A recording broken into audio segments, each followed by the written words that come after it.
ये हमारे profit and loss का क्वेश्चन नंबर 40 किसके ऊपर, ये हमारा प्रश्न जो है नंबर ऑफ आर्टिकल और प्राइस के ऊपर है। आइए देखिए, जो जो दिया गया है उसको पहले लिख लेते हैं। क्वेश्चन कर रहा a person bought some article at rate of 11 4 rupees, यानी कि यहाँ पे प्राइस हो गया हमारा प्राइस और यहाँ पे हमारा हो गया आर्टिकल। ये हमारा प्राइस हो गया, ये हमारा आर्टिकल हो गया। ठीक है, कितना खरीदे 10 रुपए में कितने सामान, 11 सामान खरीदते हैं, यानी कि प्राइस हमारा 10 रुपीज हो गया। 10 रुपीज में कितना सामान खरीदता है, 11 सामान। ये हमारा कॉस्ट प्राइस हो गया। ये हमारा क्या हुआ, कॉस्ट प्राइस हो गया। 10 रुपए में क्या करता है, 11 सामान को खरीदता है। और फिर and sold them at rate of 10 for 11, और उसको क्या करता है, सेल कर देता है। यानी कि सेलिंग प्राइस दिया गया है, कितना कर रहा है, 11 रुपए में 10, यानी कि 11 रुपए में कितना सेल करता है, 10 कर देता है।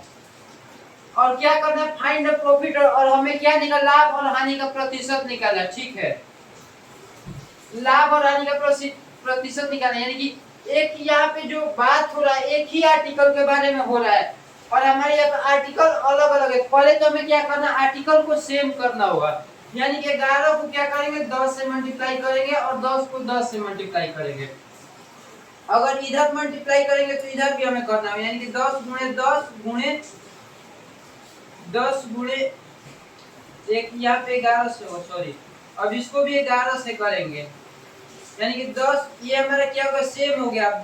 11 गुणे 10 और 10 गुणे यानी कि 110, और ये 10 गुणे 10 यानी कि ये हमारा 100 हो गया, और ये हमारा 11 हुआ 121, यानी कि यहाँ पे कितने का फायदा हो रहा है, 100 रुपए का कोई सामान है उसको बेचते हैं हम 121 में, यानी कि 21 का फायदा हो रहा है। 21 का फायदा किसके ऊपर होता है, कॉस्ट प्राइस के ऊपर, यानी कि 100 गुणे 100, 100 से 100 हमारा कैंसिल हो गया, 21 रुपए का फायदा, यानी कि ऑप्शन नंबर डी हमारा बिल्कुल करेक्ट है। 21% क्या होगा, प्रॉफिट होगा यहाँ पे, जो कि हमारा ऑप्शन नंबर डी है।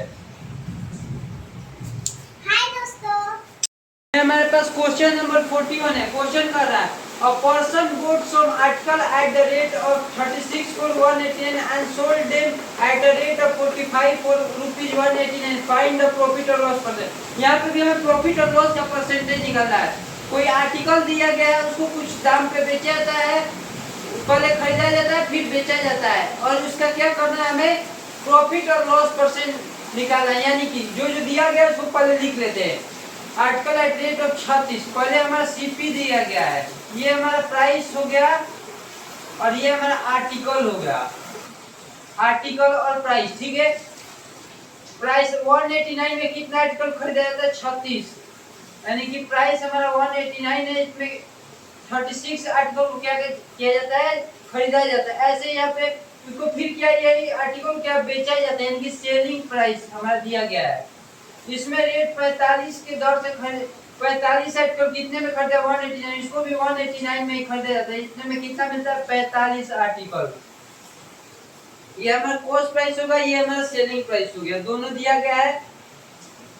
अगर कोई सामान आर्टिकल जब हम खरीदते हैं, कोई वस्तु को हम खरीदते हैं तो क्या हो जाता है, वहाँ पे आर्टिकल को हमें क्या करना होगा, पहले तो आर्टिकल को सेम करना होगा। तो यहाँ पे दोनों अलग अलग आर्टिकल है, तो इसको क्या करेंगे, पहले हम सेम करेंगे।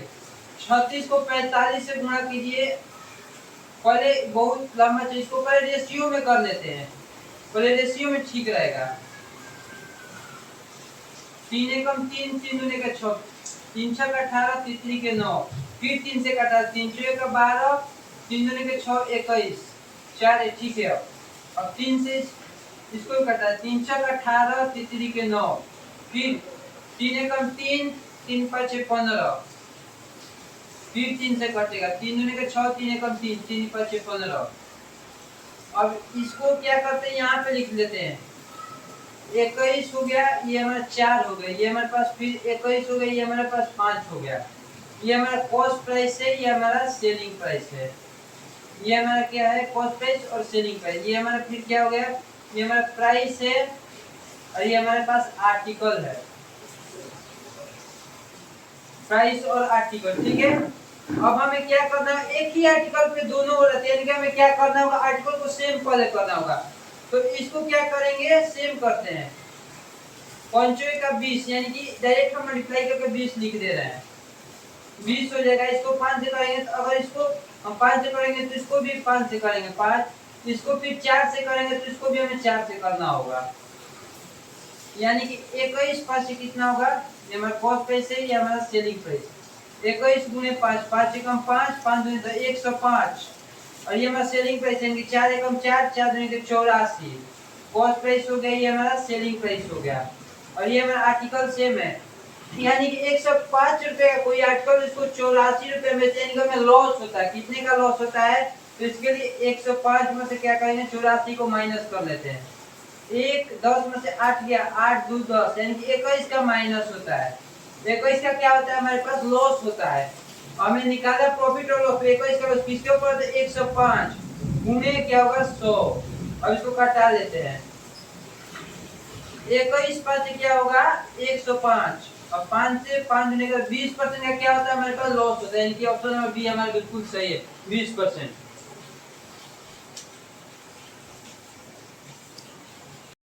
अब ये हमारे पास क्वेश्चन नंबर 42, ये भी बिल्कुल हमारे पीछे क्वेश्चन की तरह क्वेश्चन एक कह रहा है। और trader bought some orange at 7 4 rupees 11, he sold at 2 4 rupees 3, thereby he loses rupees 30, find the number of orange he sold। यानी कोई एक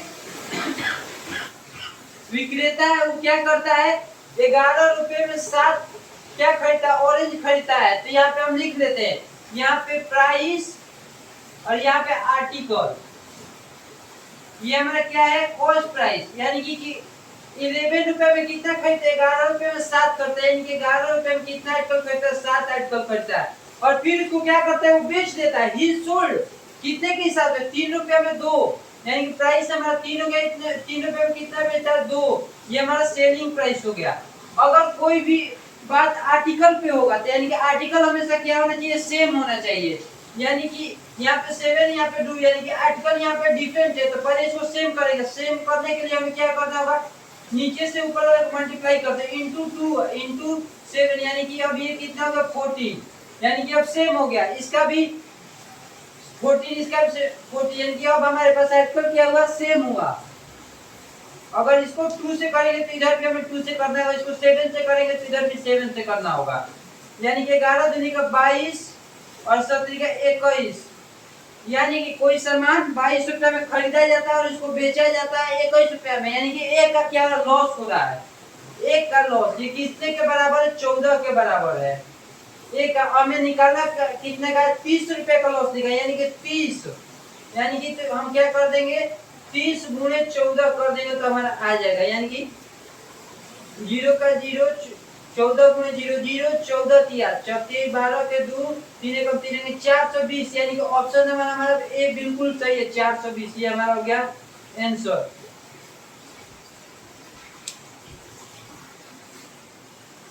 ये हमारे पास क्वेश्चन नंबर 43, ये भी बिल्कुल पिछले सवाल की तरह है। वहां पे क्या था, हमारे पास लॉस हो रहा था, यहाँ पे केवल गेन हो रहा है, यानी कि उसी की तरह बनेगा। आइए देखते हैं कैसे बनता है। क्वेश्चन क्या कर रहे थे, पहले पढ़े थे। और trader bought some orange at 4 4 rupees 5, यानी कि एक ट्रेडर है जो कि खरीदता है कोई ऑरेंज का। ऑरेंज क्या करता है, खरीदता है कितने में, 5 रुपए में 4 ऑरेंज खरीदता है। यानी कि जो जो दिया गया उसको पहले लिख देते हैं। यहाँ पे प्राइस हो गया ये हमारा, और ये हमारा हो गया आर्टिकल, ये हमारा कॉस्ट प्राइस हो गया, और ये हमारा सेलिंग प्राइस हो गया। यानी कि 5 रुपए में कितना ऑरेंज खरीदता है, 4, तो ये हमारा प्राइस 5 हो गया। और इतने में कितना, 5 रुपए में 4 ऑरेंज खरीदता है, ठीक है। एंड सोल्ड, यानी कि उसको बेचता है, यानी कि सेल करता है। एट 7 रुपए में 5 आर्टिकल को क्या करता है, सेल करता है। यानी कि प्राइस हमारा 7 हो गया, इतने में 5 आर्टिकल को क्या करता है, सेल कर देता है। और हमें क्या निकल दिया भाई, उसके बाद उसको क्या होता है, गेन होता है। कितने का मुनाफा होता है, 18 रुपए का होता है। तो हमसे पूछ रहा है find the number of orange sold, यानी कि हमें निकालना है कितने वो ऑरेंज को बेचा। यानी कि हमेशा जो बात होती है वो आर्टिकल सेम पे होती है। यहाँ पे आर्टिकल डिफरेंट है, तो पहले तो हमें क्या करना, आर्टिकल को सेम करना होगा। यानी कि इसको 5 से गुणा करेंगे, इसको फिर 4 से, यानी कि हमारा सेम हो गया। 5 का 20, 5 की हमारा 20 हो गया आर्टिकल, 20 आर्टिकल है। और यहाँ पे क्या है, प्राइस दिया गया। इसको 5 से किए तो इसको भी 5 से करना होगा, इसको 4 से किए तो इसको भी 4 से करना होगा। 5 25 हो गया ये, और हमारे 28 हो गया, 25 और 28, यानी कि कोई सामान 25 का है उसको बेचते हैं 28 का, यानी कि कितने का फायदा होता है? 25 और 3 3, ये कितने के बराबर है? 20 के बराबर है। 3 जो है हमारा 20 के बराबर है, तो एक का पहले मान निकालेंगे, तो 20 बाटा 3, और हमें कितने का गेन होता है? 18 रुपए का, इंटू 18, कितना हो जाए? 3 से 3 छक 18, 6 दूनी का 12, यानी कि 120 रुपए का क्या होता है हमें? फाइनल नंबर हमारा ऑरेंज कितने में बिकता है? 120 रुपए में, यानी कि ऑप्शन नंबर ए हमारा बिल्कुल सही, 120 रुपया। ये हमारे पास क्वेश्चन नंबर 44 है। इसमें क्या कर रहा है? हमें एक्स का वैल्यू निकालना है, यानी कि जो जो कह रहा है पहले उसको देख लेते हैं। और trader bought some article at 15 for ₹8, यानी कि एक ट्रेडर है, एक बेचने वाला है जो कि क्या करता है? कुछ आर्टिकल को बेचता है, कितने में? 8 रुपए में 15 आर्टिकल। तो हम पहले लिख लेते हैं, यहाँ पे हमारा प्राइस हो गया और ये हमारा आर्टिकल हो गया, आर्टिकल और प्राइस। 8 रुपए में कितना बेचता है? 8 रुपए में 15 आर्टिकल, ये हमारा 8 रुपए में कितना बेचता है? 15, ये हमारा यानी कॉस्ट प्राइस है हमारा। कॉस्ट प्राइस क्या करता है? और उसको बेच देता है, ये हमारा खरीदता है 8 रुपए में 15, यानी कि 8 रुपए 15 खरीदता है, और सेलिंग प्राइस यानी कि बेच देता है उसी को, कितने में बेचता है? 2 रुपए में एक आर्टिकल, यानी कि ये 2 हो गया, इसमें एक बेचता है, ये हमारा क्या होगा? एक।